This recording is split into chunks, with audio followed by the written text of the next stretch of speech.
ये क्या क्या क्या चल रहा है देश में। अमेरिका के राष्ट्रपति डोनाल्ड ट्रंप ने कहा है कि भारत बहुत खुशकिस्मत है कि इसे मोदी जैसा नेता मिला है। लोगों ने भी कह दिया फिर तो अमेरिका भी बहुत खुशकिस्मत है जिसे ट्रंप जैसा नेता मिला है। एक तो मुझे आज तक ये बात समझ में नहीं आई कि भाई ये चरस की पुड़िया, ये ठर्रे की कोकटेल, ये भांग की चिलम, ये अंधभक्तों की अंतिम इच्छा, ये हमेशा मोदी की तो तारीफ करता रहता है लेकिन हमारे देश की बुराई करता रहता है। मोदी तो मेरा दोस्त है, मोदी तो माय फ्रेंड है, मोदी तो ग्रेट है, मोदी तो विजनरी है।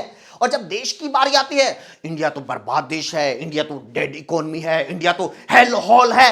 भाई मैं बता रहा हूं, ऐसे ठरकी पड़ोसी होते हैं जिन्हें सामने रहने वाली पूरी फैमिली से तो नफरत होती है लेकिन उनकी छोटी बहू बहुत अच्छी लगती है क्योंकि छत पे कपड़े सुखाने अकेली वही आती है। इतनी बेचारी, उसे कुछ भी बोलते रहो, कुछ भी करते रहो, कभी सामने से जवाब नहीं देती। फिर तो किसी को भी लगेगा ही कि भाई पड़ोसी बहुत खुशकिस्मत हैं जो ऐसी बहू मिली है। लेकिन ट्रंप को छोड़ो ट्रंप को, इनको देखो, ये केजरीवाल की फुलझड़ी। भाई ये बंदा जब तक आम आदमी पार्टी में था तो कैसी निब्बा निब्बी टाइप की बातें करता था। 10 मिनट में डिलीवरी क्यों है, समोसे का रेट ज्यादा क्यों है, और ये रिचार्ज 28 दिन का क्यों होता है। लेकिन भाई साहब जैसे ही बीजेपी में गए एकदम से सीधे पाकिस्तान पे चढ़ाई कर दी। बोला पाकिस्तान सुधर जाए नहीं तो काशी से इस्लामाबाद तक गंगा बहेगी, रावलपिंडी में तिरंगा लहराएगा तिरंगा। वाह, शकूर बस्ती के सन्नी देओल, इस्लामाबाद में गंगा बहेगी। अब पाकिस्तान को खुद समझ नहीं आ रहा कि चेतावनी है या गिफ्ट, क्योंकि हमारे यहां पानी के चक्कर में, पानी की कमी की वजह से पंजाब हरियाणा की लड़ाई मची हुई है। दिल्ली वालों को पीने के लिए नहीं मिल रहा है, राजस्थान वालों को खेतों के लिए नहीं मिल रहा है, और इन भाई साहब को गंगा इस्लामाबाद भेजनी है। समझ नहीं आ रहा ये बीजेपी में केजरीवाल के भेजे चड्ढा हैं या पाकिस्तान के भेजे हमजा। और मेरे भाई पाकिस्तान के साथ क्या करना है क्या नहीं करना है ये देश की सेना देख लेगी। ये लड़ाई जंग की बातें आपके मुंह से अच्छी नहीं लगती। कोई ऐसी बात करो जो आपके चेहरे पे सूट करे, जैसे गोलगप्पे में पानी कम क्यों डालते हैं, रसगुल्ले गोल क्यों होते हैं, समोसे इतने नोकीले क्यों होते हैं, और कुछ लड़के लड़कियों जैसे क्यों होते हैं। और ये क्या क्या हुआ अंधभक्तों, छोटे और बड़े मालिक की लड़ाई हो गई।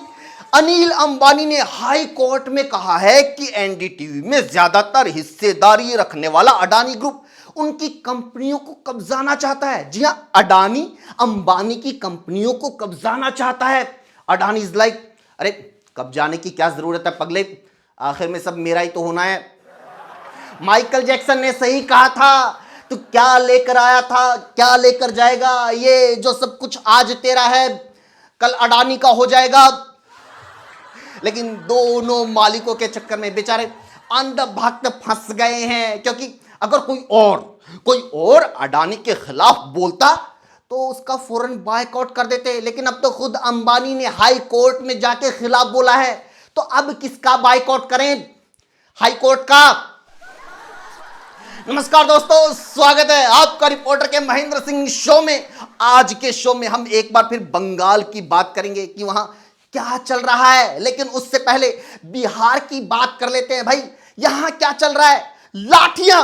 पटना में उन लोगों पर पुलिस ने लाठीचार्ज किया जो शिक्षक भर्ती निकालने की मांग कर रहे थे। जी हां, भर्ती। तो फिर क्या था, पुलिस ने सभी के पिछवाड़े पे अपॉइंटमेंट लेटर छाप दिए। एक बंदा तो वापिस आकर पूछने लगा, सर मेरी दोनों साइड छपा है, मुझे 2 नौकरी मिलेंगी क्या। वैसे देखो, ऐसी जनता को लाठियां पड़नी ही चाहिए जो इलेक्शन में हिंदू मुस्लिम के नाम पे वोट देती है और इलेक्शन के बाद नौकरी के लिए प्रोटेस्ट करती है। भाई कितने स्वार्थी लोग हो, एक एक वोट के 10-10 हजार रुपए भी ले लिए और अब नौकरी की भी मांग कर रहे हो।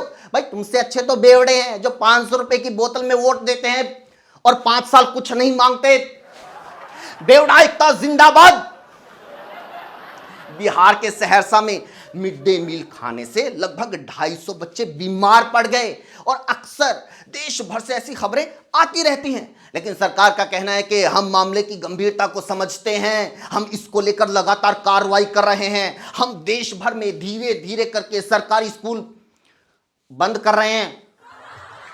लगभग 90,000 बंद हो चुके हैं, बाकी भी हो जाएंगे। ना रहेगा स्कूल, ना बटेगा मिड डे मील, ना बीमार पड़ेंगे बच्चे और ना ही पढ़ेंगे बच्चे। और जब नहीं पढ़ेंगे बच्चे तो फिर नहीं मांगेंगे नौकरियां, और जब नहीं मांगेंगे नौकरियां तो क्यों पड़ेंगी लाठियां। टोटल समाधान। सम्राट चौधरी जिंदाबाद। खैर, बिहार में ही नीतीश कुमार के बेटे निशांत कुमार को स्वास्थ्य मंत्री बनाया गया है। अब बहुत सारे लोग निशांत कुमार पर चुटकी ले रहे हैं, उनकी बॉडी लैंग्वेज का मजाक उड़ा रहे हैं, उनकी हालत देख के टीका टिप्पणी कर रहे हैं, लेकिन कोई ये नहीं देख रहा कि बंदे को ठंड लग रही है, कोई एसी बंद कर दो। बीजेपी कह रहे वंशवाद की वजह से नहीं, निशांत कुमार को उनके अनुभव की वजह से स्वास्थ्य मंत्री बनाया गया है। लोगों ने पूछा कैसा अनुभव, राजनीति का, सांसदी का, विधायकी का, मेडिकल का, डॉक्टरी का, किस चीज का अनुभव? बोले मुख्यमंत्री का बेटा होने का। वैसे बिहार में पूरी कैबिनेट बेटे बेटियों से भरी हुई है। मुख्यमंत्री सम्राट चौधरी, निशांत कुमार, संतोष मांझी, दीपक कुशवाहा, नीतीश मिश्रा, रमा निषाद, श्रेयसी सिंह, भगवान सिंह कुशवाहा, संजय सिंह, लेशी सिंह, लगभग सारे के सारे राजनीतिक परिवारों से आते हैं। और जो गरीब बीजेपी कार्यकर्ता हैं वो पहले भी दरी बिछाते थे, आज भी दरी बिछाते हैं। बिहार के बाद बंगाल की भी बात कर लेते हैं। यहां बीजेपी ने शुभेंदु अधिकारी को मुख्यमंत्री बनाया है। अब विपक्ष वाले शुभेंदु अधिकारी की कोई पुरानी वीडियो शेयर करके आरोप लगा रहे कि देखो ये तो पैसे ले रहे थे, ये तो भ्रष्टाचार के आरोपी थे, इनको सीएम कैसे बना सकते हैं, देखो मोदी जी शुभेंदु की पुरानी वीडियो देखो। मोदी लाइक देख रखी है तभी तो बनाया है। मोदी जोहरी है यार, वो किसी दूसरी पार्टी के टैलेंटेड नेताओं पर बाज की नजर रखते हैं, पहले उस पर आरोप लगाते हैं, उसके खिलाफ रैली में जाकर खुद ही चिल्लाते हैं, फिर ईडी सीबीआई भेज के उसे डराते हैं और फिर उसे अपने पाले में लाते हैं और फिर उसे विधायक, सांसद, मंत्री और मुख्यमंत्री बनाते हैं। पहले हिमंता बिस्वा शर्मा, फिर सम्राट चौधरी और अब शुभेंदु अधिकारी। मोदी जी दूसरी पार्टी से आने वालों को सीएम बनाते हैं। और जो गरीब बीजेपी कार्यकर्ता हैं वो पहले भी दरी बिछाते थे, आज भी दरी बिछाते हैं। लोग कह रहे हैं कि देखो बंगाल में इलेक्शन के बाद जमकर हिंसा, मारपीट, तोड़फोड़, हत्याएं हुई क्योंकि वहां बीजेपी जीत गई। लेकिन इलेक्शन तो तमिलनाडु में भी हुए, सरकार बदली, गठबंधन बने, गठबंधन टूटे, लेकिन वहां ना किसी तरह की आगजनी हुई, ना तोड़फोड़, ना हिंसा, क्योंकि वहां बीजेपी का सिर्फ एक विधायक बना है। लेकिन हैरानी की बात यह नहीं है, हैरानी की बात यह है कि बीजेपी का एक विधायक होते हुए विजय सीएम बन जाए। राज्यपाल का तो भाई पूरा प्लान था कि भी किसी न किसी तरह बीजेपी वाले को सीएम बना दूं। राज्यपाल इज लाइक अरे क्यों समर्थन के लिए विजय भाई यहां वहां भटक रहे हो, नियम के मुताबिक किसी एक को ही तो सीएम बनना है और एक तो सिर्फ बीजेपी के पास है। खैर, हम आफ्टर इलेक्शन हुई वायलेंस की बात कर रहे थे कि वो तमिलनाडु में क्यों नहीं हुई, क्योंकि अभी हमारे देश में ना दोस्तों इक्का दुक्का स्टेट बचे हैं जहां लोगों में ये हिंदू मुस्लिम वाला जहर उस तरह नहीं भरा गया है। और आप विकास के, प्रति व्यक्ति आय, production, health, education, law and order, तमाम चीजों में देख लीजिए ये स्टेट आपके उन राज्यों से कहीं कहीं कहीं आगे मिलेंगे जहां लोग सिर्फ धर्म के नाम पर वोट दे देते हैं। बेशक उनको नौकरी मांगने पर पीटा जाए, बेशक उनके बच्चे मिड डे मील खाकर मरते रहें। केरलम भी एक ऐसा ही स्टेट है जो इस जहर से अभी बचा हुआ है। बेशक बॉलीवुड वाले प्रोपेगेंडा मूवी बना बना के उसको कितना भी बदनाम करते रहे, लेकिन ये केरल की खूबसूरती है कि हालिया हुए विधानसभा चुनाव में एक मुस्लिम बहुल विधानसभा क्षेत्र थाउनूर में ईसाई उम्मीदवार वीएस जॉय जीते। एक हिंदू बहुल क्षेत्र कलामासेरी में मुस्लिम उम्मीदवार वीवाई अब्दुल गफूर जीते और एक ईसाई बहुल क्षेत्र कोच्चि में मुस्लिम उम्मीदवार मोहम्मद सियास जीते, क्योंकि वहां के लोग धार्मिक पहचान नहीं उम्मीदवार देखते हैं। यही वजह है कि वहां के लोगों को दिहाड़ी मजदूरी, रेहड़ी, रिक्शा चलाने के लिए दूसरे राज्यों में नहीं जाना पड़ता, उन्हें ट्रेन की टॉयलेट में बैठकर रोजगार के लिए दूसरे राज्यों में नहीं भटकना पड़ता। औरंगजेब जिंदा हो जाएगा, बाबर वापिस आ जाएगा, भारत मुस्लिम राष्ट्र बन जाएगा, यहां चर्च का राज आ जाएगा।